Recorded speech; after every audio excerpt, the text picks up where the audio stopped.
Well, and just quickly there, you talked about again Camavinga, but I think it's interesting to note the the impact of Camavinga, Alaba, and even I think you could argue Miguel Gutierrez almost as like three new signings, and just the freshness they've brought to this team. And I feel like we've desperately been in need of that, just some fresh blood, some new faces, just to shake things up a bit and add a little different variation to the squad. And they've done a nice job of that and have integrated really, really quickly. Like I think that's been my biggest surprise is just how quickly Alaba's turned into this leader of the back line, barking orders and really just stepping in right away. And then Kamavinga, we've already mentioned. So definitely great to see that. And I think Miguel in this game too. I thought Miguel was good. He had some. Besides, there was that first moment of the game where Kubo like took that excellent touch against him, burned him, and actually I thought Kubo should have scored that. Like that's the difference for Kubo from just being this young, exciting player to being kind of making that next step, and he needs to finish that. But aside from that, like I thought Miguel was really good. I thought his deliveries into the box are just oof. Those he puts in some dimes, and there was that one to Benzema. I think it just skimmed one of the Mallorca center backs' heads, and that's the only reason it missed him. But it was an inch perfect cross, and he does that so well. And as the game wore on, I thought he pressed better, and I thought he did better defensively. And so good to see him get another game under his belt, especially at the Santiago Bernabeu. Like I think that's encouraging stuff. Yeah, in that defensive sequence he had where he let Kubo sneak behind him, he had another one like that in the second half in the 61st minute. I can't remember who was on the field at that time because Kubo was off, but um, that's something else like that he and Regulon actually both have struggled with this season. But I will say mostly good with Miguel. You're right about his passing. I think in particular like his just vertical passing, his progressive passing. His just he can do one touch passes into the box to players like Vinicius or Rodrigo, whoever's going to be in that half space beside him. And he's very positive with the ball at his feet, looking vertical, and then as soon as he passes it, he sprints into a vertical position as well. His crossing is very good too. He's a good crosser of the ball, and we had a couple dimes today. Um, One thing that we should mention when we were speaking about Asensio was that he played in center midfield today, and I feel like it.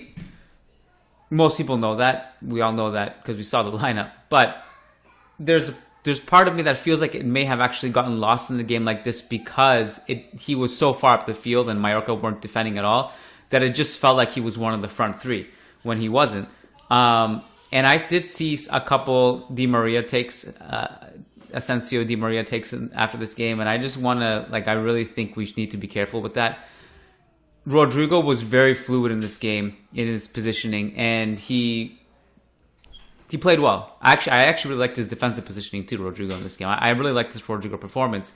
I think with that dynamic attack and Asensio having to make sure that he secures that right side, I don't think you're going to be able to rely on that in a game against almost any other team who just knows how to punish you on that side. So that's my word of caution to Real Madrid fans who are looking for him to be the next Di Maria, because the defensive drop off from either Modric or Fede or Camavinga to Asensio in a game that actually is going to be consequential I think is going to be quite stark, quite what's the word I'm looking for? Quite steep. It's a steep drop off, right? Yeah. Yeah, big contrast. I think, yeah, what made Di Maria so good in that midfield when he was transformed by Ancelotti was his motor, his engine, his ability to do the two-way work, and that's not really something that Asensio. I mean, it's been well documented that Asensio struggles to track back and cover runners, and I'm trying to think back to this game. Can you remember a single moment where he had like a defensive intervention? I can't really remember a defensive sequence from him in this match. He more exploited just kind of the space in between the lines, the half space, and made those late arriving runs. I think he did a tremendous job with that. And I thought he pressed pretty well. Like I'll give him that. But other than that, like yeah, you're right. It's kind of again, this is a small sample size. Like it's hard to really extrapolate out how this would look in a bigger game with stronger opponents, with a more disciplined team, with an actual defensive midfielder or two. And so this, it's hard to draw real conclusions from that. And I mean, to be fair, if he did defensive interventions or whatever, I may have missed it because, again, I wasn't taking prolific notes in this game because of the nature of the game. But I will say, like, even if you see the goal scoring positions he found himself in, whether it's the one that was blocked by Valiant in the 6 yard box or the goal he scored where the ball fortuitously just bounces towards him from that Vinicius or Rodrigo square pass, I can't remember. I think it was Vinicius Vinicius dribbles inside. He makes that incisive through ball to Rodrigo, and then it was Rodrigo's square pass, which was dealt horribly by the goalkeeper. That found Asensio. Those positions he's finding himself in, he's not going to be able to do that from a central midfielder role in most games. So He almost scored it from a corner kick too, if you remember. it was He was almost it pulled a cruise. was that the Remember one the where the swinging corner? goalkeeper like almost puts it in the net, or was that a Yeah, different one? yeah, yeah. And Matthew Hoppe almost got in the way too, but like, yeah, it almost went in. Yeah. Um, let's talk about Vinicius actually before we move on to the defense. Shame that he Can I didn't get just a goal say, in this game. well, one thing on Rodrigo because you talked about Rodrigo, and I Yeah, just don't want to forget that. I thought he was really, really good in this game. Like, I agreed. think it kind of goes under the radar because he didn't score or anything, but I think he was very good. I think that one run he had, which the goal was ultimately disallowed to Benzema, that was that was really impressive. I mean, we haven't seen that kind of.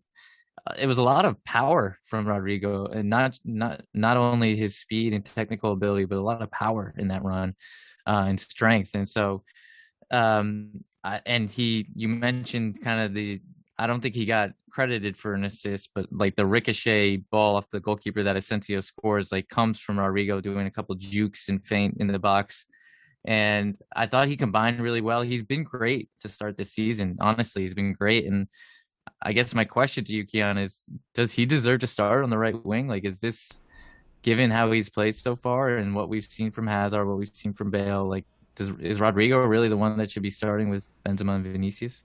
I think he's our best right winger. I mean, it can be argued that a healthy Bale, who's at like at 100%, maybe, but based on reality and um, based on form, and based on the fact that Bale's rhythm in and out of the team is going to be very, very, very hit or miss. Unfortunately, mostly miss. I think Rodrigo is the best right winger. I think Asensio, put a little bit of a case for himself, but let's be real. Rodrigo has been over a long stretch much better, and and Carlo spoke. I'm kind of shuffling through post game quotes from Carlo, and he talked about like Asensio is at his best when he's coming in from the right and he's cutting inside on his left foot, and you kind of saw it in his third goal. But Rodrigo, the way his two-way presence is better. I mean, it's very subtle, but if you watch Rodrigo's defensive positioning, it's very good. I mean, he knows exactly the angles he's supposed to close off. He has the work rate for it. So defensively, very reliable. But I will also say this about Rodrigo. Like it's very hard to defend his movements off the ball. You saw it with how fluid he was today. And like that, the run to set up Benzema on the disallowed goal was so perfect. I mean, the way he just drove forward, he didn't let the defender catch up to him. He didn't have much space to work with. He created his own space, and he got that perfect ball into Benzema. And that's the stuff we've been crying out for from our wingers, right? From Hazard, from Bale, and that's the stuff he's providing us with. So I think the answer is yes. That answer might change, a few times by the end of the season, but that's okay. I mean, that just means there's competition. Yeah, I think maybe he gets overshadowed by just because Vinicius is playing so well, but I think he deserves a shout out for because he's been very good to start the season, even in preseason. If we think back, like he was one of Ancelotti's go-to guys in preseason. So yeah, you can let's hear your thoughts on Vinicius because you were going in that direction. I don't know what else to say. I mean, some of the stuff from him today was just pure filth. Whether it was a filthy nutmeg and unfortunately shooting over the bar, or that Maradona-esque run where like 5 Mallorca players are chasing him down the flank and he just going past all of them and then he still holds possession. Whether it was his cut inside and through ball to Rodrigo in the box that led to Asensio's led to the 2-0. He had the direct assist to Benzema, right? I think it was on the 6th goal as well. Yep. I mean, it's a shame he didn't or score. Or no, to Isco, I think. To Isco. Right. It's a shame he didn't score, but I mean, it was just a brilliant performance. He just looks unstoppable right now with the ball at his feet. Yeah, the one opportunity that I thought like, oh my God, you had to score was right at the start of the second half. If you remember, 47th minute, he misses that huge chance. He gets played through versus 1v1 with the outside back. He cuts inside, beats the outside back, and he's through 1v1 with Reina. And he just he shoots it like really soft, shoots it right at Reina. And he knew that he screwed that one up. I think he was like laughing or smiling afterwards because he's just like, what else can you do? That one, you messed up. But I did notice like, and I was kind of clocking in on a lot of these goals, like even Asensio's first goal where he gets played through, only two touches before he took the shot. Same thing with Benzema's goal. Like every time these guys are getting into the box, they're taking 2 or less touches. It's crazy when you start watching this how much you notice it. And I thought today Vinicius maybe took a little too much, was taking too many touches on the ball when he got inside the box. And I think that there were a couple opportunities where he should have just shot earlier rather than holding on to it. So I'm sure. I mean, at this point, given the fact that he's creating all these opportunities, I think he'll still continue on his good trajectory for this season and continue scoring goals. It may not be quite at the rate he's been scoring them at, but I think we can confidently say he'll hit 10 goals this year at least. Like I feel comfortable saying that. Oh, I think he might even hit that by Christmas. I think he can definitely get there. The XG just came out. Do you want to take a guess at what our XG was at? Ooh, I'm gonna go. Is it lower or higher than I would think? I think it's gonna be slightly lower. Okay, I'll say like 3.6.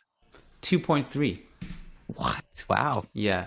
So with that, we are now. Yeah, I guess. Yeah.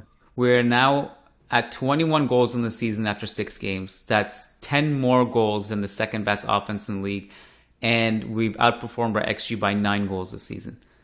Now it's time to sustain that. That's the trick, to sustain it. This is like we saw the Spurs season last season where Kane and Son were outperforming their XG by like 3 million and they were top of the league, and then it just fell off a cliff. This is probably not that because it's just way different context, but we just got to sustain it. And again, the sustainability probably comes from people pitching in, rest in between, and keeping fresh legs. But this is exactly what we've been missing since 2018. We've never had this luxury of our outperforming our XG like this since Ronaldo left. This is the first time. So that's encouraging. Let's talk about defense. One of